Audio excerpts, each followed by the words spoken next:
The rain hammered against the floor-to-ceiling windows of the penthouse like 1,000 desperate fingers trying to break through. I stood in the kitchen, my bare feet cold against the marble floor, watching the city lights blur into watercolor streaks through the glass. 3 years. 3 years of living in this gilded cage, and I still felt like a ghost haunting someone else's life. My hands trembled as I poured chamomile tea into the delicate porcelain cup, one of dozens in the cabinet that I'd never chosen, never wanted. The steam rose and kissed my face with fleeting warmth, a brief comfort in the suffocating silence that had become my constant companion. I wrapped my cardigan tighter around my thin frame, feeling the weight of fabric that cost more than my mother's monthly rent, yet provided no real warmth. 3 years of marriage to a man who barely looked at me. 3 years of sleeping in separate rooms. 3 years of wondering why he'd chosen me at all. The grandfather clock in the hallway chimed midnight, its echo bouncing off the empty walls. Marcus wouldn't be home for hours, if he came home at all. Most nights, I fell asleep to silence and woke to absence. The penthouse was enormous, spanning the entire top floor of the building, but it felt like a mausoleum, beautiful and lifeless.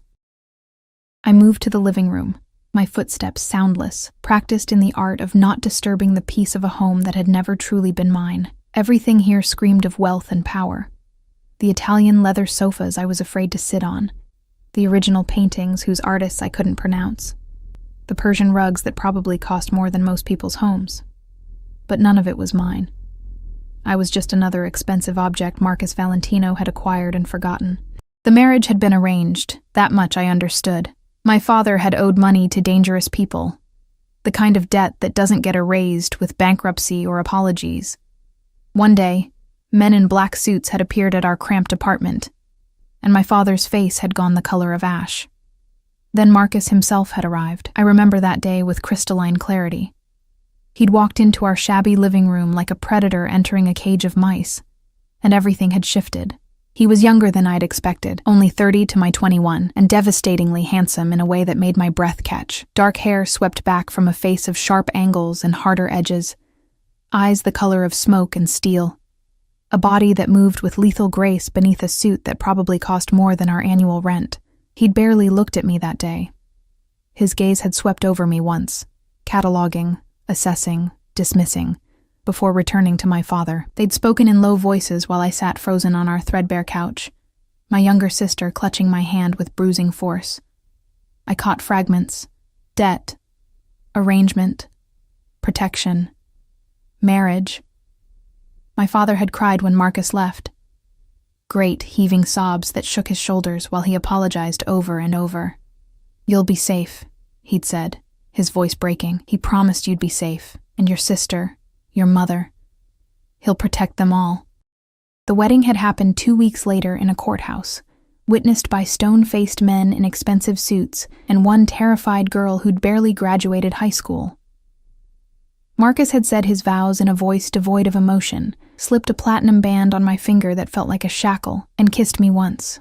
A brief, cold press of lips that promised nothing. That had been the only time he'd touched me in 3 years. I curled up on the window seat, pulling my knees to my chest, watching the rain. My reflection stared back at me in the glass. Too thin, too pale, drowning in clothes meant for someone with more substance. I'd lost weight since the wedding, despite the private chef who prepared elaborate meals I mostly ate alone. Depression, maybe, or just the slow erasure of existing in a space where you don't belong. The sound of the elevator doors opening made my heart jump. I glanced at the clock. 1:30 in the morning, early for Marcus. I heard his voice first, low and deadly calm, speaking in Italian to someone. Then other voices, his men, always surrounding him like a living fortress. Footsteps crossed the marble entryway, multiple sets, accompanied by the subtle rustle of concealed weapons and the faint smell of rain-soaked leather and gun oil. I should have gone to my room. That was the unspoken rule. When Marcus conducted business, I made myself invisible. But something in his tone made me freeze, my curiosity warring with self-preservation. "Don't care what his excuse was," Marcus was saying, his voice carrying that particular edge that made grown men flinch. He had one job, one, and now we have a problem. I shifted slightly, trying to hear better, and my elbow knocked against the decorative vase on the side table. It wobbled, time slowing to syrup as I watched it teeter. My hand shot out, but I was too late. The vase fell, shattering against the hardwood floor with a sound like a gunshot in the quiet penthouse. The conversation stopped instantly. My heart hammered against my ribs as footsteps approached. Quick, purposeful, dangerous. I pressed myself back against the window seat, making myself as small as possible, my breath coming in shallow gasps. Marcus appeared in the doorway to the living room, and my breath caught. He'd removed his suit jacket, his white shirt unbuttoned at the collar, sleeves rolled up to reveal forearms corded with muscle and decorated with scars that told stories I'd never hear. His dark hair was slightly disheveled, and there was a smear of something on his jaw that might have been blood. His gray eyes found me immediately, pinning me in place like a butterfly to a board.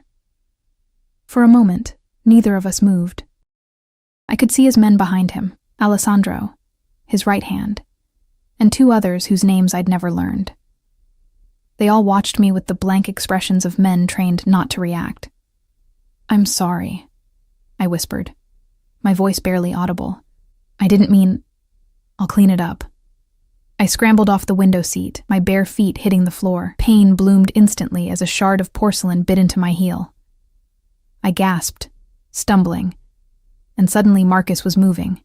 He crossed the distance between us in 3 long strides, his hand catching my elbow before I could fall. The touch sent electricity racing up my arm, the first time he'd touched me since our wedding day. His grip was firm, but careful, and I could feel the calluses on his palm, the warmth of his skin through the thin fabric of my cardigan. "Don't move," he ordered, his voice low and rough. "You'll cut yourself more." I froze, acutely aware of how close he was, close enough that I could smell him, expensive cologne layered over something darker, more dangerous, smoke and leather, and the faint metallic tang of violence. My pulse thundered in my ears. Marcus glanced over his shoulder. "Alessandro, first aid kit. Now." "Boss," Alessandro started, his gaze flicking between us with poorly concealed surprise. "Now," Marcus repeated, and Alessandro disappeared. The silence stretched taut between us. I could feel Marcus's eyes on me, studying me in a way he never had before. My skin prickled with awareness, with fear, with something else I didn't want to name. "Why are you still awake?" he asked finally. "I couldn't sleep," I said, my voice steadier than I felt.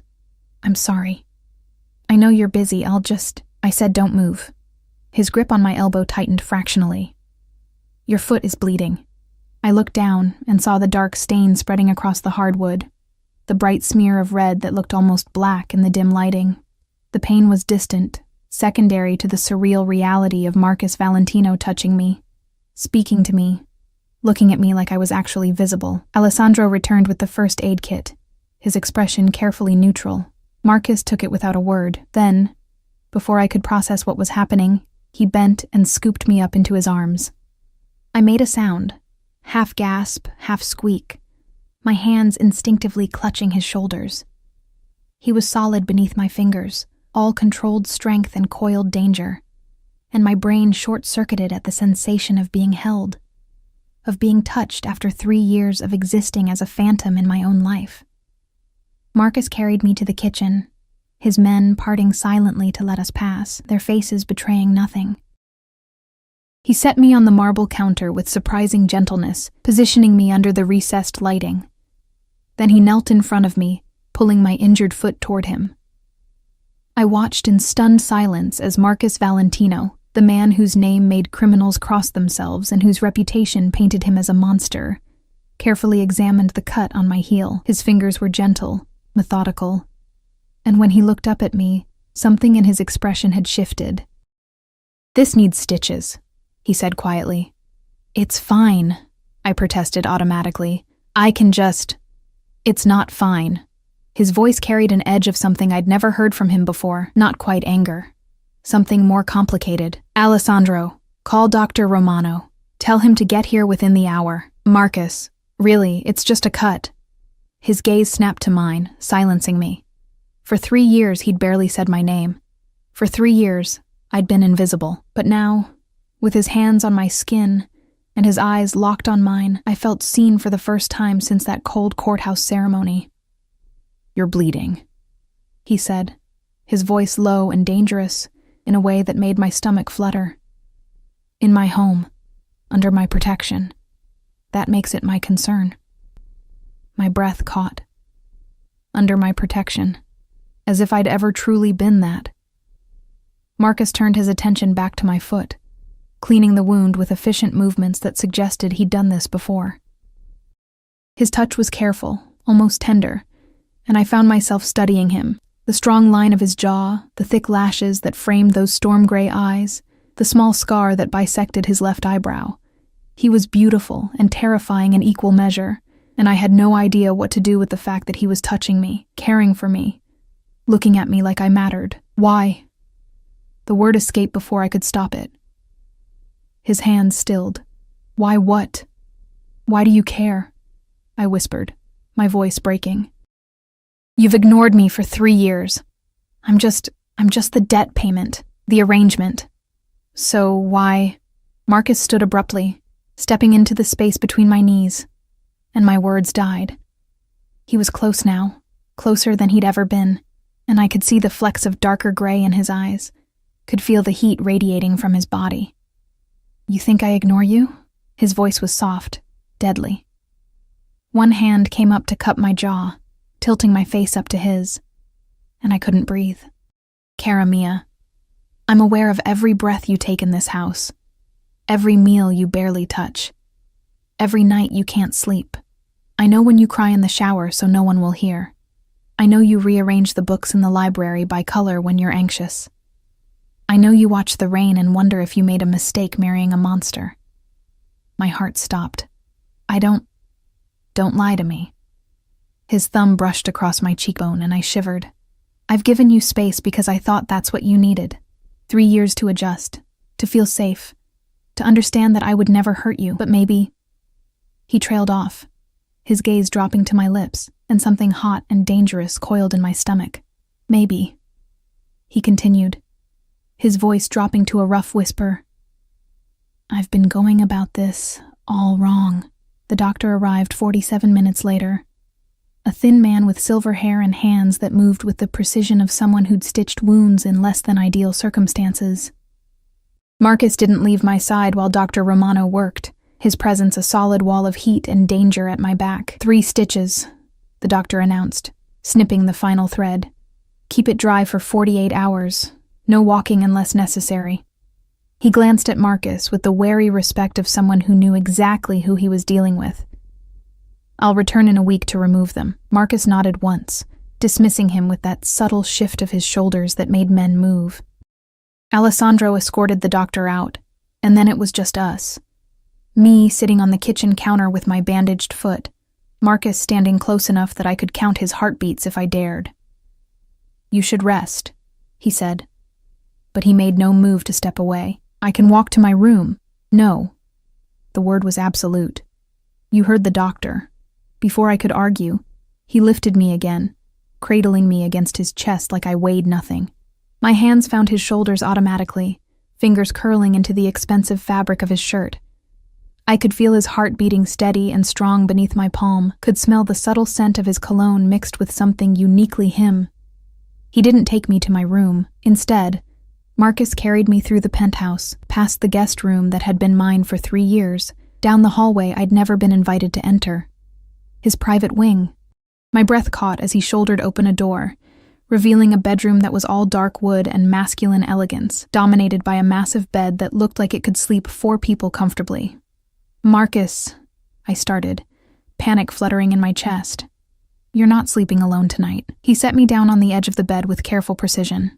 "Not with an injury, not where I can't—" He stopped, jaw tightening. "Just don't argue with me. Not tonight." I stared at him, my mind racing. 3 years of separate rooms, separate lives, and now this? I don't understand what's happening. Marcus exhaled slowly, running a hand through his hair in a gesture that almost looked uncertain, except Marcus Valentino didn't do uncertain. He crouched in front of me, bringing us eye to eye, his hands resting on either side of my thighs, caging me in. I married you to save your family, he said, his voice low and rough. Your father's debt would have gotten him killed. Your mother, your sister, they would have been collateral damage. I couldn't. He paused, something dark crossing his face. I couldn't let that happen. But why? I whispered. Why would you care about some random family with debt? His jaw clenched. Because 15 years ago, my mother died because of debt my father couldn't pay. I was 14. I watched men drag her out of our apartment while my father begged. They said it was just insurance, just leverage. They brought her back 3 days later in a body bag. My heart cracked open. Marcus.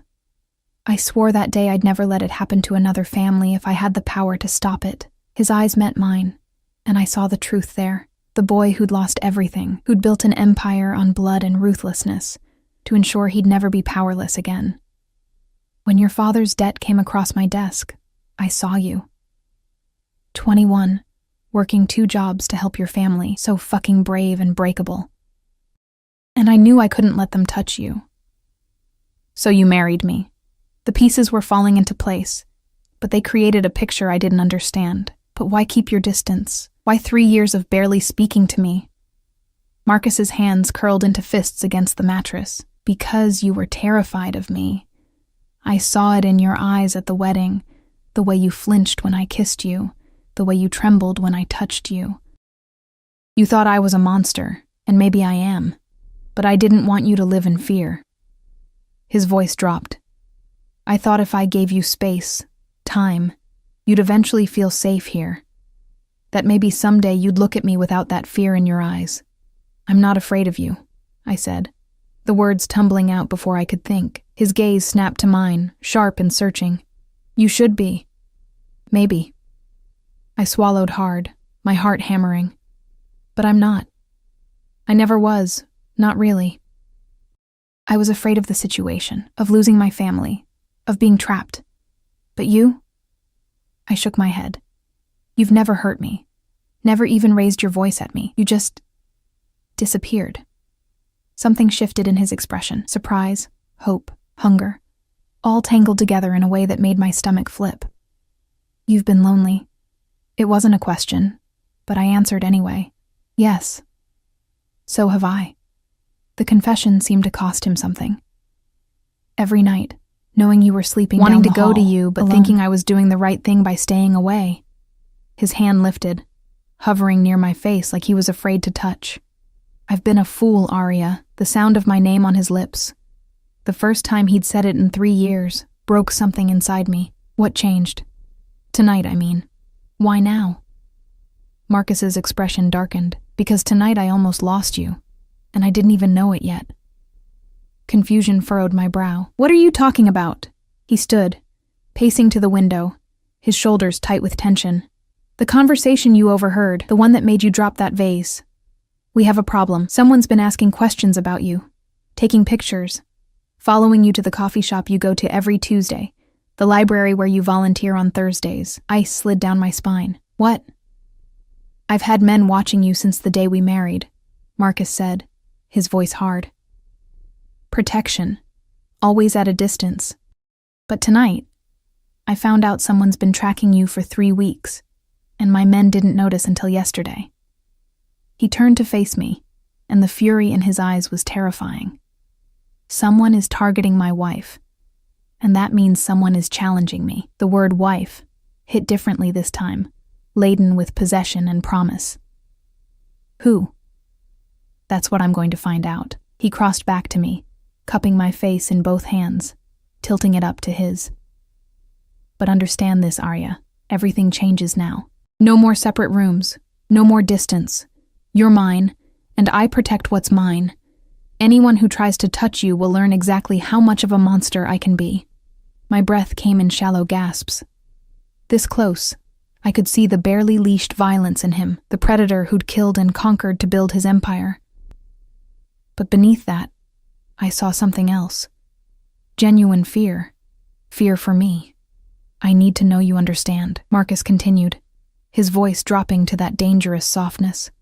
From this moment forward, you don't leave this penthouse without my men. You don't go anywhere I haven't cleared, and you definitely don't sleep in that lonely room down the hall anymore. His thumb stroked across my cheekbones. I've tried to be noble, to give you the space you needed, but someone just declared war by threatening you, and I'm done pretending I don't want you in my bed, in my life, in every possible way. Marcus. I didn't know what to say, how to process the intensity of his words, the heat in his eyes. Tell me you understand, he demanded softly. Tell me you'll let me protect you. I understand. The words came out steadier than I felt. But I need something too. His eyes narrowed slightly. What? Honesty. I placed my hand over his heart, feeling it thunder beneath my palm. No more secrets. No more distance. If this is real, if we're really doing this, then I need to know you, not the monster everyone fears, but the man behind it. For a long moment, Marcus just stared at me. Then slowly he nodded. Honesty. I can do that. His lips curved into something that wasn't quite a smile, though you might not like everything you learn. Try me. He studied my face like he was memorizing it, his hand still cradling my jaw. I've wanted you since the day I first saw you. When I walked into that apartment and saw you sitting there in your worn jeans and oversized sweater, trying so hard to be brave while your world fell apart, something in me just claimed you. It was instant and absolute, and it terrified me. My heart stuttered. Why would that terrify you? Because men like me don't get to want things. His voice was raw, stripped of the usual control. We take what we need and destroy what threatens us, but wanting, that's vulnerability. That's a weakness enemies can exploit. His forehead touched mine, and I could feel his breath against my lips. But I looked at you and wanted anyway. Wanted to protect you, possess you, keep you safe from everything, including myself. That's why you stayed away. I breathed, understanding finally clicking into place. You thought you were protecting me from your own feelings. I thought I was protecting you from becoming a target. His hands slid down to my shoulders, my arms, leaving trails of fire. I thought if we seemed like a business arrangement, if you appeared to be just another transaction, no one would see you as leverage. I was wrong. Someone saw through it, or they don't care, and now you're in danger because of me. So what happens now? Marcus pulled back slightly, his eyes searching mine. Now I stop pretending. Now I claim my wife properly, and I make sure every person in this city knows that touching you means death. His hand curved around the back of my neck, possessive and gentle. Now I keep you so close that nothing and no one can hurt you. The intensity in his voice, in his touch, made my pulse race. That sounds like a cage, a gilded cage, Karamia. But yes, he didn't lie. Didn't try to soften it. I won't apologize for keeping you safe, even if it means locking you away from the world. I should have been angry. Should have fought against the idea of being confined, controlled. But looking into Marcus's eyes, seeing the genuine fear there mixed with hunger and possession, I found I couldn't summon the outrage. Maybe because some broken part of me had always wanted to be wanted this desperately. Or maybe because 3 years of loneliness had left me starving for connection, even if it came wrapped in danger and obsession. Okay, I whispered. Marcus went very still. Okay? I'm not saying I'll be a perfect prisoner, I clarified, feeling braver than I had in years. And we're going to have to figure out how this works, how we work. But yes, okay, I'll stay close. I'll let you protect me. I met his gaze steadily, but you have to let me in too. No more walls between us. Something fierce and possessive flashed across his face. No more walls, he agreed. Then, with aching slowness, he leaned in and pressed his lips to mine. The kiss was nothing like our wedding kiss, that cold, perfunctory press of lips that had promised nothing.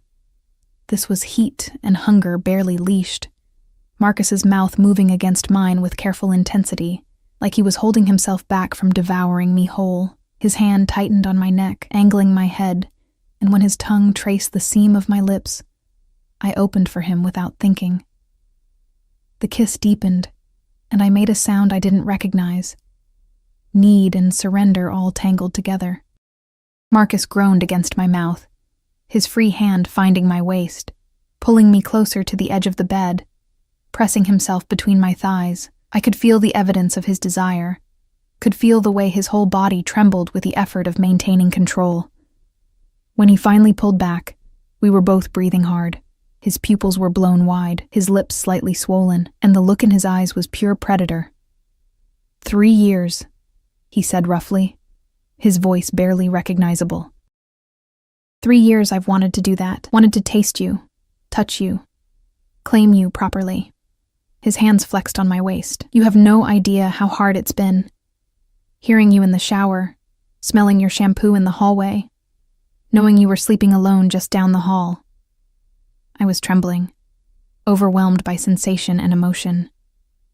Marcus, but not tonight.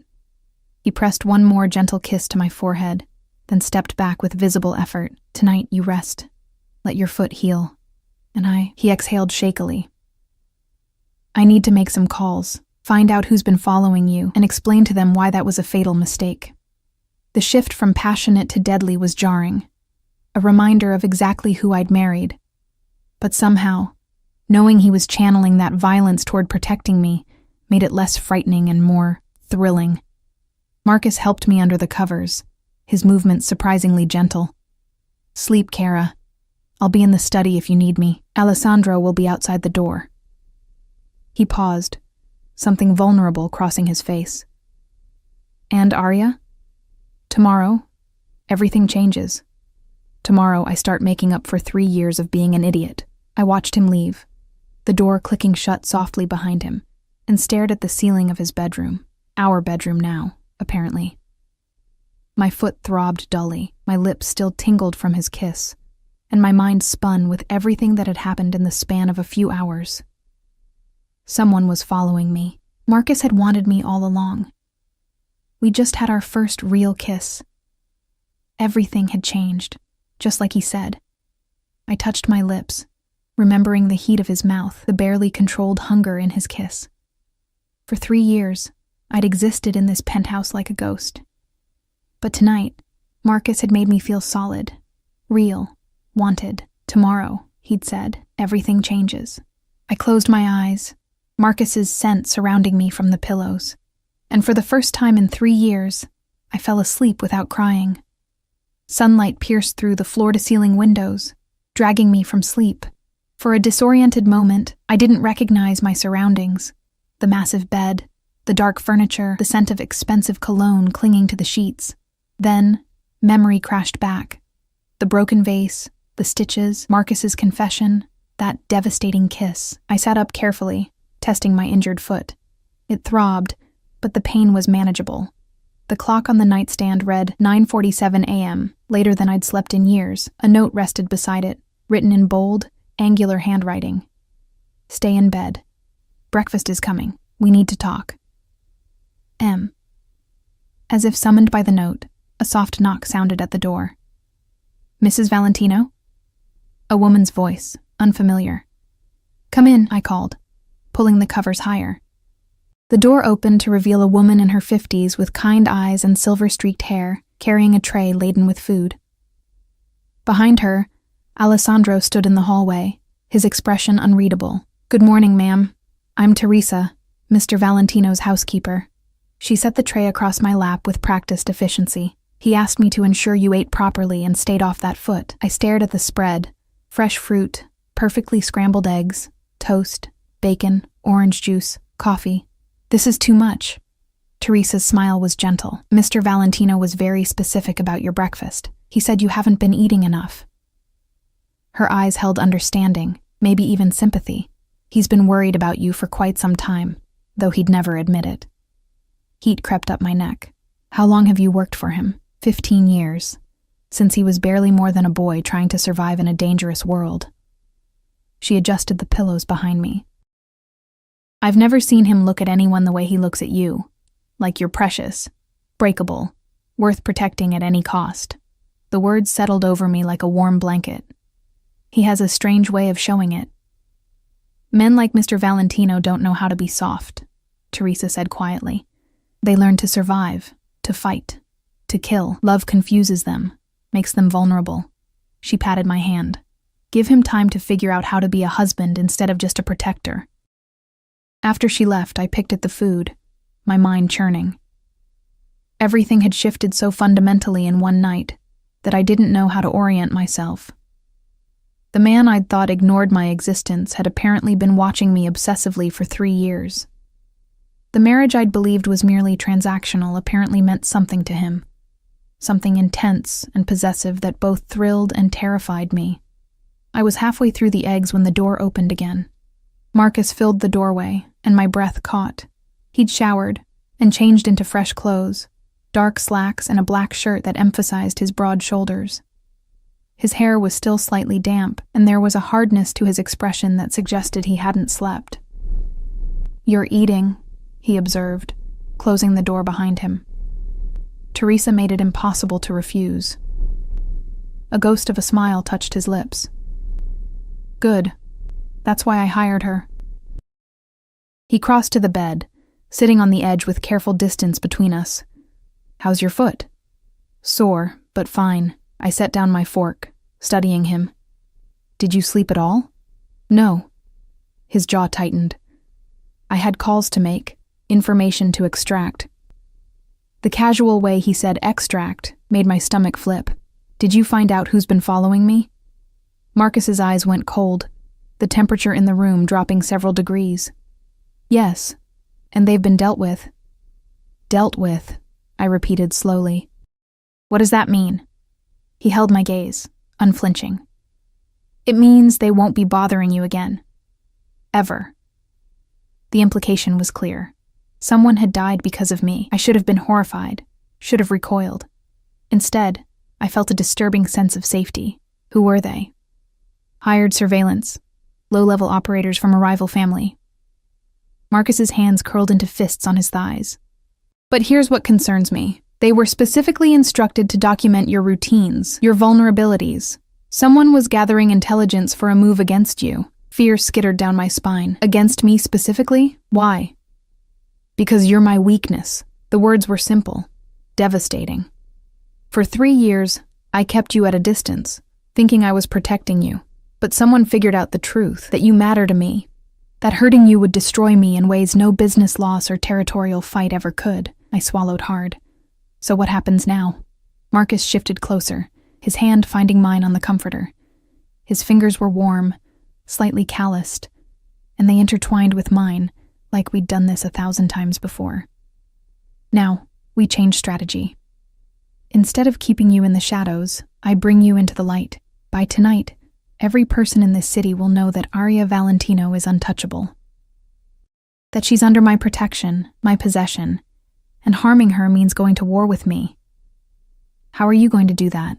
His thumb stroked across my knuckles, the gesture almost absent, like he needed to touch me. "There's a gala tonight. Black tie, invitation only, attended by every major player in the city, legitimate and otherwise. I never bring dates to these events, never show weakness by appearing with someone who matters."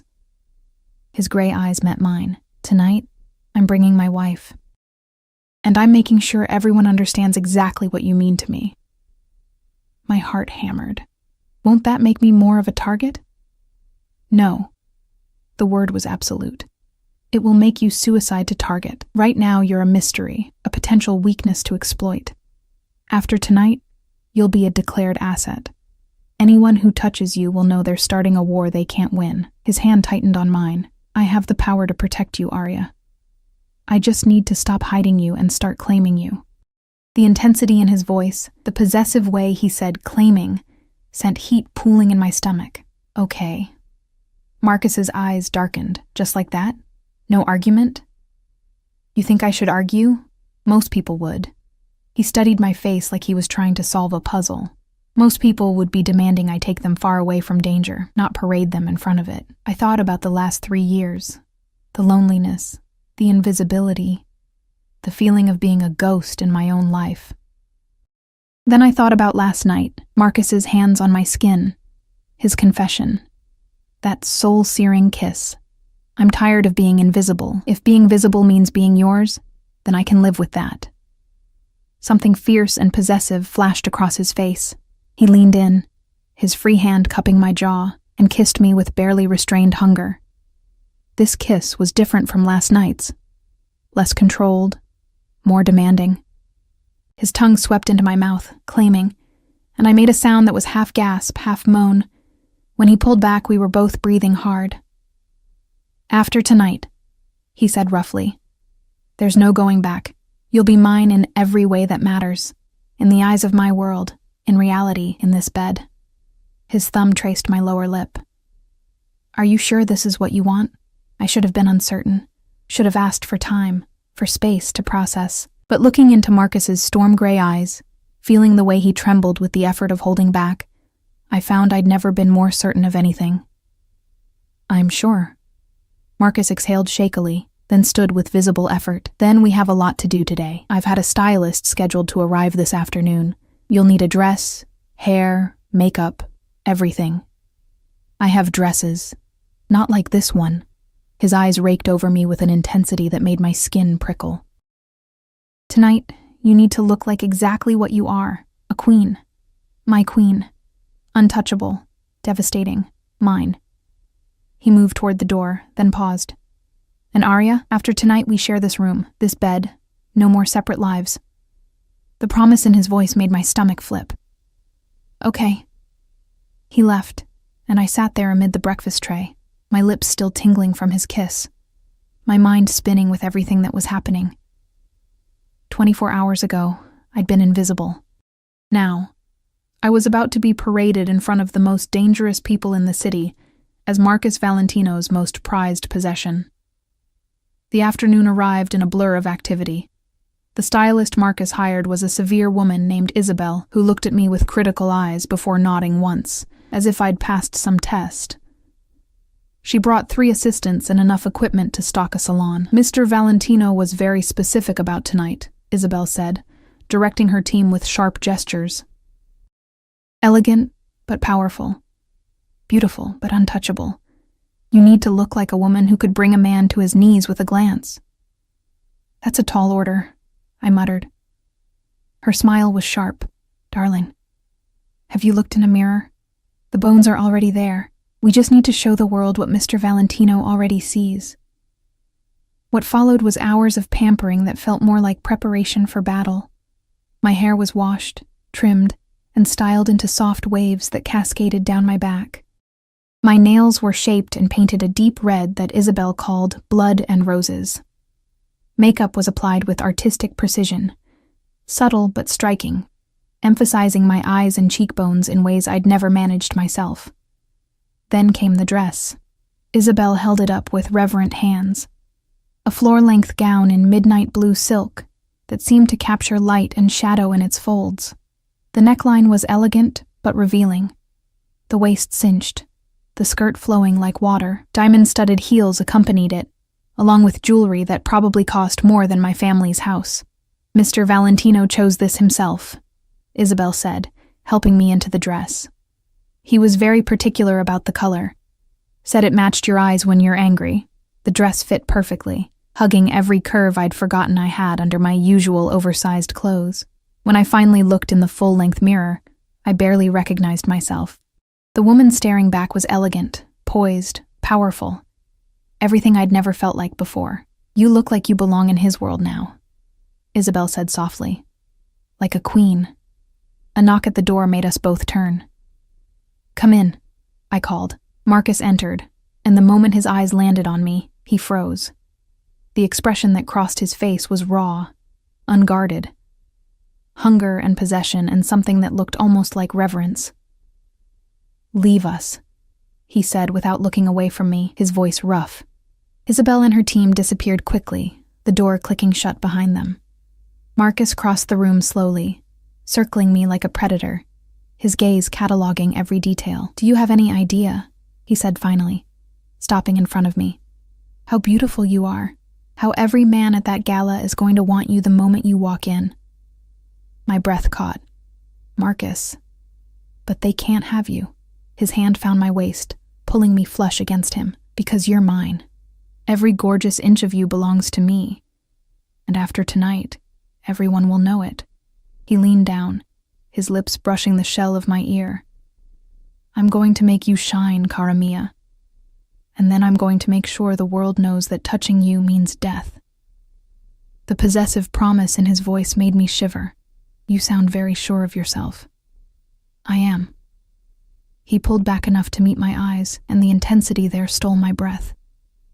I've spent 3 years holding back, being cautious, protecting you from afar. Starting tonight, that ends. Starting tonight, you're not just my wife in name. You're my partner, my obsession, my greatest weakness made into my greatest strength. That's a lot of pressure, I whispered. Marcus's smile was dangerous. You can handle it. You've survived 3 years married to a monster.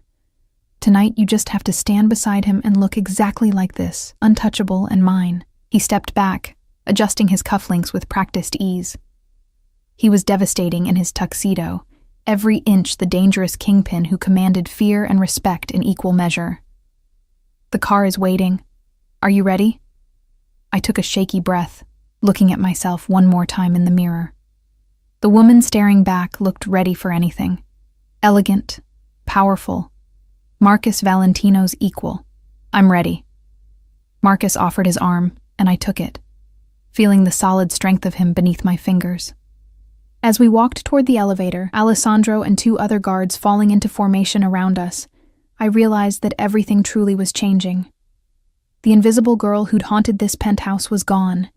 In her place was a woman about to walk into the lion's den on the arm of the most dangerous man in the city. And somehow I wasn't afraid. The gala was held at the Palazzo, an exclusive venue that dripped old money and older secrets. Our motorcade, 3 black SUVs with bulletproof glass and armed men, pulled up to the red carpet entrance where photographers clustered like sharks scenting blood. Camera flashes exploded the moment our door opened. Marcus exited first, buttoning his tuxedo jacket with the casual confidence of a man who owned the world. Then he turned, extending his hand to me, and every camera swiveled in our direction. My heart hammered as I took his hand and stepped out. The midnight blue dress caught the light, the silk shimmering like water, and I heard the immediate buzz of speculation ripple through the crowd. Marcus Valentino never brought dates to these events. Marcus Valentino didn't have a personal life. And yet, here I was, my hand in his arm sliding possessively around my waist. Smile, he murmured against my ear, his breath warm. Let them see you're not afraid. I lifted my chin and smiled, letting the cameras capture this moment. The first time most of the city's elite were seeing Marcus Valentino's mysterious wife. His hand tightened on my waist, a gesture that looked affectionate but felt like a brand, a claim. We walked the red carpet slowly, Marcus nodding to various people but never stopping, never releasing me. I could feel eyes on us from every direction, curious, envious, calculating. By tomorrow, my face would be in every society column, every gossip blog. The invisible wife made visible. Inside, the palazzo was breathtaking. Crystal chandeliers cast rainbow prisms across marble floors. A string quartet played in one corner, while servers circulated with champagne and hors d'oeuvres. The room was filled with the city's power players, politicians, business moguls, and the criminal elite who operated in the shadows. They all mingled together in a dance as old as civilization itself, power recognizing power regardless of legality. Stay close, Marcus said quietly, his hand never leaving the small of my back. Don't accept drinks from anyone but our servers. Don't go anywhere without Alessandro. And if anyone makes you uncomfortable, you tell me immediately. The protectiveness in his voice made something warm bloom in my chest. I will. We'd barely taken 3 steps into the room when people began approaching. Marcus introduced me to a blur of faces. Mayors and CEOs, judges and crime lords, all treating him with the same careful respect. And with each introduction, he made the same point clear. This is my wife, Aria. The emphasis on wife was unmistakable, a verbal claiming that matched the possessive way he kept me tucked against his side. Marcus, you've been hiding this beauty from us for years, purred a woman in a scarlet dress, her eyes sharp with calculation. Victoria Russo, if I remembered correctly, head of a rival family, beautiful and deadly in equal measure. I didn't even know you were married. I value my privacy, Victoria, Marcus replied smoothly, his hand flexing possessively on my hip. But circumstances change. Victoria's gaze slid to me, assessing. How fascinating. And what made you decide to share her with the world now? I didn't. The words were soft, but edged with steel. I decided to make it clear that she's under my protection. Permanently. Irrevocably. His gray eyes met Victoria's with undisguised warning. Anyone who forgets that fact will learn why that's a mistake they can only make once. The threat hung in the air between them. Victoria's smile didn't waver, but something flickered in her eyes. Acknowledgement. Maybe even a hint of fear. How romantic. Congratulations on finally claiming your bride properly. She drifted away, but I could feel her watching us. She's dangerous, I murmured. Very, Marcus agreed. But now she knows you're off limits. That was the point. He guided me toward a quieter corner, where Alessandro materialized with 2 glasses of champagne from a server Marcus had clearly pre-approved. Every person in this room is dangerous, Kara. That's why I need them to understand that touching you means war. I sipped the champagne, letting the bubbles settle my nerves. Is it always like this? Everyone watching, calculating? Always. His thumb traced circles on my hip, a gesture that was becoming familiar, comforting. My world is a chess game where the stakes are life and death. Every move matters. Every piece has value. He turned me to face him, his free hand coming up to cup my jaw. And you, Arya, are my queen. The most valuable piece on the board. Lose you, and I lose everything. May the intensity of his words, his gaze, made my breath catch. Around us, people were watching this display of affection with varying degrees of shock. Marcus Valentino didn't do public displays. He didn't touch, didn't show weakness. But here he was, holding me like I was precious, looking at me like I was his entire world. You're making a statement, I realized. I'm making a promise. He leaned down, his forehead touching mine, and the ballroom seemed to fade away. Anyone who hurts you dies. Anyone who threatens you dies. Anyone who even looks at you wrong will wish they'd died. His voice dropped to that dangerous softness. I'm done being subtle about what you mean to me. Before I could respond, a commotion near the entrance drew our attention. A man was striding through the crowd with the kind of confidence that came from either stupidity or power, in this case, probably both. He was handsome in a cold way, blonde and blue-eyed, wearing his tuxedo like armor. Men stepped aside for him, and I saw Marcus's entire body go rigid. Who is that? I whispered. Dante Carrington. Marcus's voice was ice, head of the Carrington family, Victoria's cousin and my biggest rival for control of the Eastern Territories. His arm around me tightened to the point of pain. And the man who likely ordered the surveillance on you. Fear spiked through me. Are you sure? Not yet. But I will be. Marcus's jaw clenched. And when I have proof, I'll burn his entire organization to the ground. Dante's gaze found us across the room, and his smile was sharp as a knife. He changed direction, heading straight for us, and I felt Alessandro shift closer on my other side, his hand disappearing into his jacket, going for his weapon. Valentino, Dante said as he approached, his voice carrying that particular inflection of false friendliness. What a surprise to see you here with company. I thought you preferred to keep your personal life private. Things change, Carrington. Marcus's voice could have frozen fire. Arya, this is Dante Carrington. Dante, my wife. Dante's blue eyes raked over me with an assessment that made my skin crawl. Enchanted. I had no idea Marcus had such exquisite taste in women. He extended his hand toward me. May I? I started to reach for it automatically, but Marcus's hand caught my wrist, stopping me. The gesture was possessive, territorial, and absolutely deliberate. My wife doesn't shake hands with men who might lose them. The threat was explicit. Dante's smile sharpened, his hand dropping. How protective. One might almost think you're worried about her safety.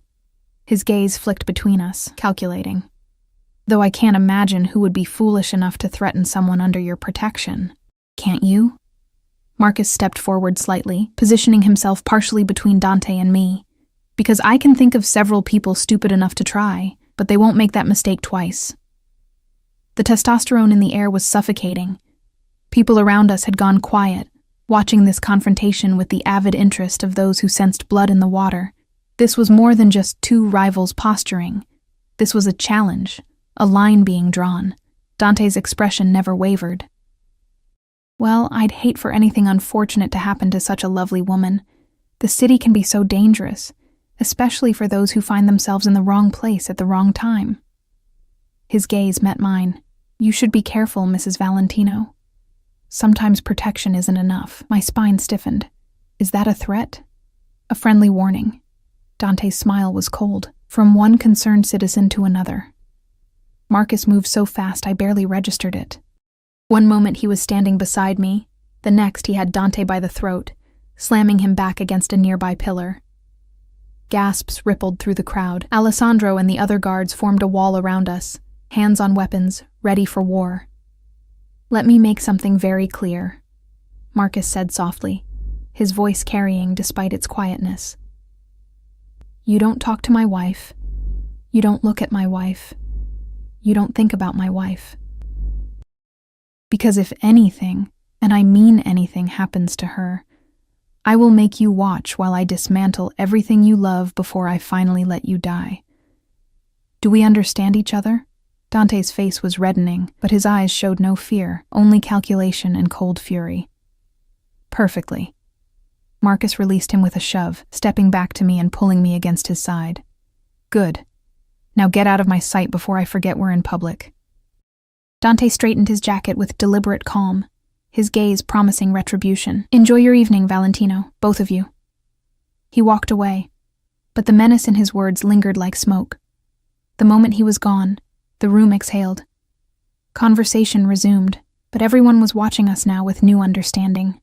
Marcus Valentino had just claimed his wife in the most public, violent way possible. There could be no doubt now about what I meant to him, or what he'd do to protect me. We're leaving, Marcus said quietly, his hand finding mine. Now. He didn't give me time to argue, just guided me toward the exit with Alessandro and the guards forming a protective circle. People parted for us like water, and I caught glimpses of their faces. Shock, fear, fascination. By tomorrow, tonight's confrontation would be legend. The drive back to the penthouse was silent and tense. Marcus's jaw was clenched tight, his hand gripping mine with bruising force, like he was afraid I'd disappear if he let go. When we finally entered the penthouse, he dismissed the guards with a curt nod, then turned to me with eyes that burned. I shouldn't have lost control like that, he said, his voice rough. I shouldn't have. You were protecting me. I stepped closer, my hands finding his chest. You made it clear that I'm under your protection. Isn't that what tonight was supposed to be about? Not like that. He caught my hands, holding them against his heart. I wanted to kill him, Arya. The way he looked at you, the way he threatened you, I wanted to rip his throat out right there in front of everyone. The confession should have frightened me. Instead, it sent heat pooling low in my stomach. But you didn't. Because of you. His hands came up to frame my face, tilting it up to his. Because touching you, holding you, keeping you safe, that matters more than vengeance, more than pride, more than anything. His thumb stroked my cheekbones. You've made me weak, cara mia, and somehow, I don't care. I rose on my toes, my lips finding his. The kiss was hungry, desperate. 3 years of denial finally breaking. Marcus groaned against my mouth, his hands sliding down to my waist, pulling me flush against him. I could feel every hard plane of his body, feel the way he trembled with barely restrained need. Arya, he breathed against my lips. If we do this, if we cross this line, there's no going back. You'll be mine completely, in every way. I'm already yours, I whispered. I have been since you carried me to your bed last night, maybe longer. Something fierce and possessive flashed in his eyes. He swept me up into his arms, cradling me against his chest, and carried me through the penthouse to his bedroom. Our bedroom. The city lights painted shadows across the massive bed as he laid me down with surprising gentleness. 3 years, he said, his hands finding the zipper of my dress. 3 years I've wanted you, dreamed about you, imagined this moment. The zipper slid down with agonizing slowness, his fingers trailing fire along my spine. I'm going to take my time, Kara. I'm going to worship every inch of you. And by the time I'm done, you'll never doubt who you belong to. The dress pooled around my waist, and Marcus's sharp intake of breath made me shiver. His hands mapped my exposed skin with reverent touches, like I was something precious and breakable. When his lips followed the path his hands had traced, I gasped, arching into him. Marcus, I breathed, my hands finding his hair, holding him to me. He looked up at me, his eyes molten silver in the darkness. Say it. Say you're mine. I'm yours, I whispered without hesitation. Only yours. The words seemed to break something in him. His control shattered, and suddenly his mouth was on mine again, hot and demanding, while his hands made quick work of the rest of our clothes. When skin finally met skin, we both made sounds that were more animal than human. Need and hunger, and 3 years of desperate wanting. Marcus moved over me, positioning himself between my thighs, and paused. His forehead pressed to mine, his body trembling with the effort of holding back. Last chance to change your mind. I wrapped my legs around his waist, pulling him closer. I'm not changing my mind. I want this. I want you. He entered me slowly, carefully, his eyes never leaving mine. The sensation was overwhelming. Pleasure edged with pain, fullness, connection, completion. When he was fully seated inside me, he stilled, giving me time to adjust, his whole body shaking. Arya, he breathed, my name a prayer and a curse. You feel perfect. Then he began to move, and coherent thought became impossible. There was only sensation, only Marcus above me, around me, inside me. His hands mapped my body like he was memorizing every curve, every response. His mouth left marks on my throat, my collarbone, branding me as his. And when his hand slipped between us, finding that bundle of nerves that made me cry out, he smiled against my skin with dark satisfaction. That's it, he murmured, his voice rough with desire. Let me hear you. Let me know I'm the only one who makes you feel like this. The pleasure built and built, spiraling higher until I thought I might shatter. Marcus's rhythm became more urgent, his control fraying, and when he commanded, "Come for me, Kara," I obeyed, falling apart in his arms with a cry that might have been his name. He followed moments later, my name on his lips, his body shuddering against mine as he found his own release. Then he collapsed beside me, pulling me into his arms, holding me like I might disappear. For long moments, we just breathed together, hearts racing, skin slick with sweat. Marcus's hand stroked through my hair with surprising tenderness, and when I looked up at him, the expression on his face stole my breath. Mine, he said softly, fiercely. You're mine now, Arya. Completely, irrevocably mine. I pressed a kiss to his chest, right over his heart. And you're mine. His arms tightened around me, always have been, Cara Mia, even when I was too stupid to admit it. We lay there in the darkness, wrapped around each other, and for the first time since our courthouse wedding 3 years ago, I felt like I was exactly where I belonged. Block 5. I woke to unfamiliar warmth, Marcus's body wrapped around mine, his arm heavy across my waist, his breath stirring my hair. Morning light filtered through the windows, painting everything gold, and for a moment I just existed in that perfect stillness, memorizing the weight of him, the rhythm of his breathing, the way his hand splayed possessively across my stomach even in sleep. Then his phone shattered the peace. Marcus came awake instantly, the warrior replacing the lover in a heartbeat. He grabbed the phone from the nightstand, his voice sharp. What? I couldn't hear the response, but I watched his expression darken, his jaw clenching. When? A pause. How many? Another pause, longer this time. Handle it. I'll be there in an hour. He ended the call and turned to me, his hand cupping my face with surprising gentleness. I have to go. There's been a situation at one of the warehouses. Fear spiked through me. What kind of situation? The kind that requires my immediate attention. He pressed a kiss to my forehead. Alessandro will stay with you. Don't leave the penthouse for any reason. I mean it, Arya. Marcus, promise me. His eyes were intense, worried. After last night, after what happened with Carrington, I need to know you're safe while I handle this. I swallowed my protest. I promise. He dressed quickly, efficiently, transforming from the passionate lover to the dangerous crime lord. Before leaving, he kissed me one more time. Deep, possessive, promising.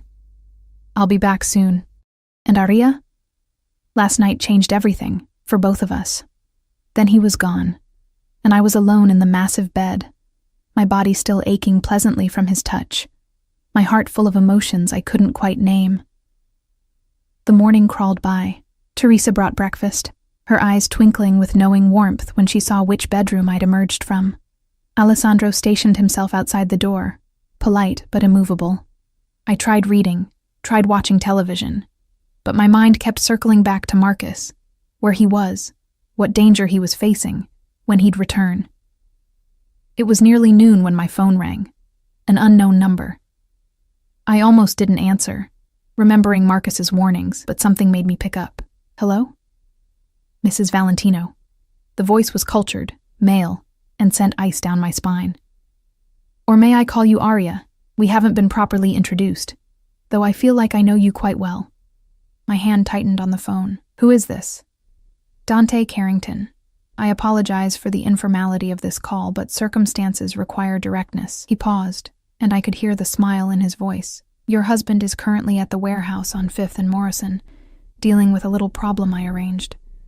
A distraction, you might say. Terror gripped my throat. What do you want? To talk. Face to face. There are things you should know about your devoted husband.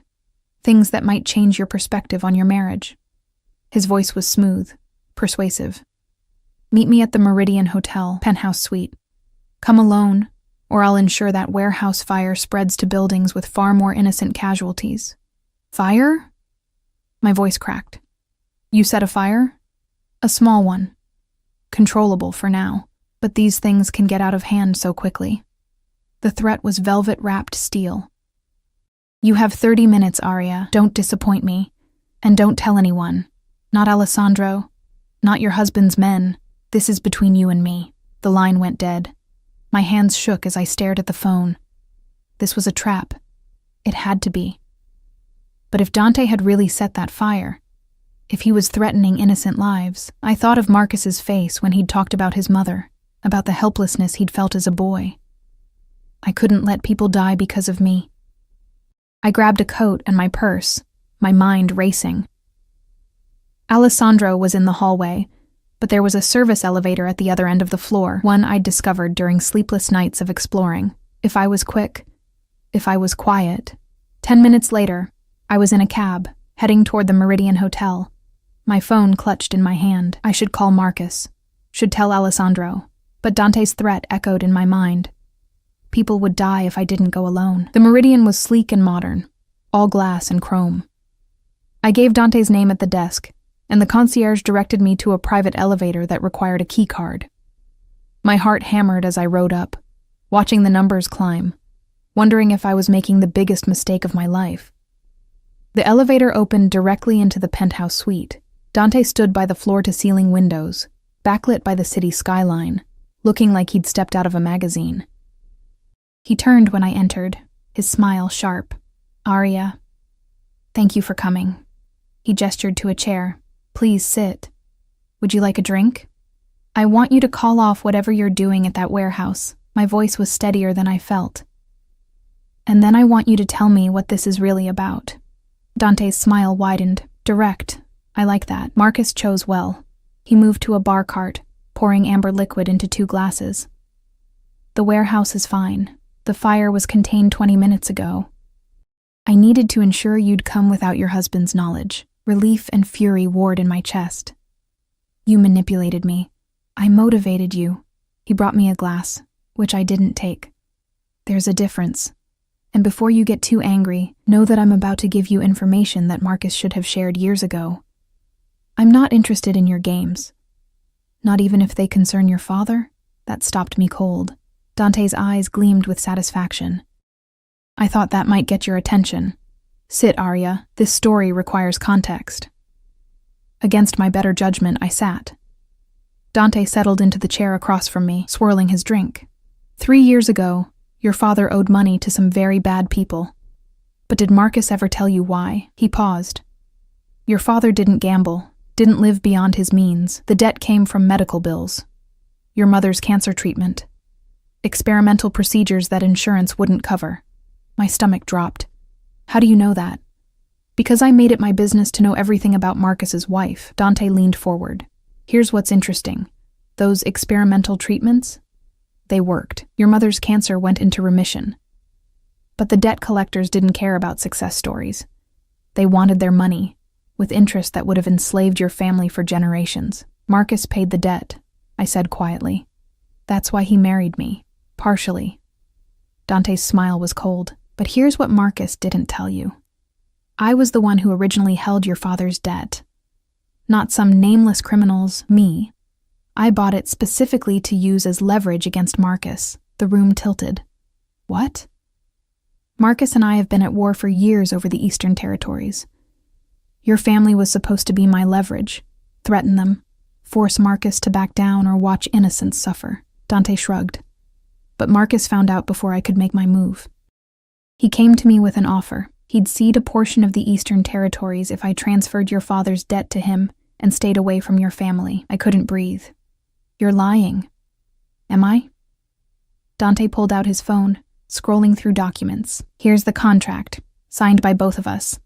Marcus gave up territory worth hundreds of millions to protect your family. And then, to ensure I couldn't touch you again, he married you himself. He looked up at me. Tell me, Arya, does that sound like a man who married you out of obligation or obsession? My mind reeled. Marcus had sacrificed part of his empire for me, for my family, before I'd even known his name. The marriage hadn't just been about paying a debt. It had been about removing me from Dante's reach entirely. Why are you telling me this? I whispered. Because Marcus winning you was never part of my plan. Dante's expression hardened. I wanted leverage. Instead, I gave him the one thing that makes him vulnerable, you.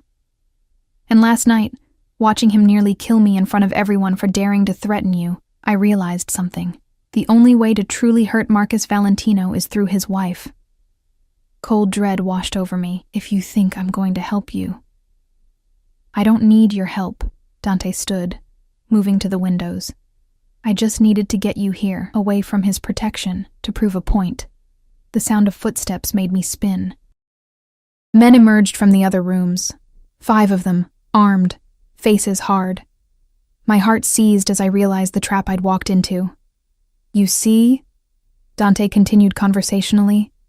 Marcus's love for you is his weakness, and I'm going to use it to destroy him. He glanced at his watch. Right about now, he's discovering you're gone. In approximately 10 minutes, he'll receive a video showing you here, in my custody. And then he'll come for you, exactly as I've planned. Terror and fury warred in my chest. You're using me as bait, essentially. Dante's smile was cold. Marcus will come alone because I'll threaten to hurt you if he brings his army. He'll be vulnerable, emotional, desperate, and when he walks through that door, my men will be waiting. I'll take everything from him, his empire, his life, and the satisfaction of knowing he died trying to save you. He'll kill you first, I said with more confidence than I felt. Perhaps. But you'll be dead too, which means he loses either way. Dante moved closer, and I fought the urge to recoil. I'm going to enjoy watching his face when he realizes he can't save you this time. The elevator dinged. Everyone froze. Dante's expression shifted from confident to confused. That's not possible. We have at least... The elevator doors opened, and Marcus stepped out. But he wasn't alone. Alessandro emerged behind him, followed by 20 armed men who fanned out with military precision. And Marcus. Marcus looked like death personified. His suit was torn, smudged with soot from the warehouse fire. His knuckles were bloody, and his eyes were cold, empty, promising annihilation. You miscalculated, Carrington, Marcus said, his voice soft and deadly. You assumed I wouldn't know my wife left the penthouse. You assumed I wouldn't have trackers in everything she owns. He held up his phone, showing a map with a blinking red dot. My location. You assumed I'd be stupid enough to come alone. Dante's men reached for their weapons, but they were outgunned and outmaneuvered. Alessandro's team had weapons trained on them before they could even draw. The standoff was over before it began. Marcus's gaze found mine across the room, and something in his expression cracked. Arya, are you hurt? I shook my head, unable to speak past the lump in my throat. His attention snapped back to Dante with lethal focus. You touched my wife. You threatened her. You used her as bait. He moved forward, each step measured, terrifying. I told you what would happen if anyone hurt her. Did you think I was bluffing?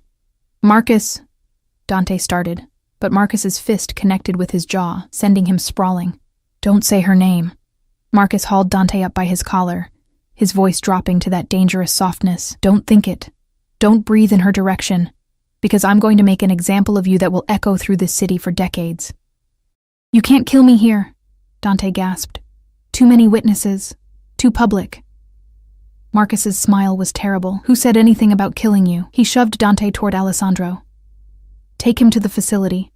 I want every piece of his organization dismantled by sunrise. His assets, his territory, his people, all of it.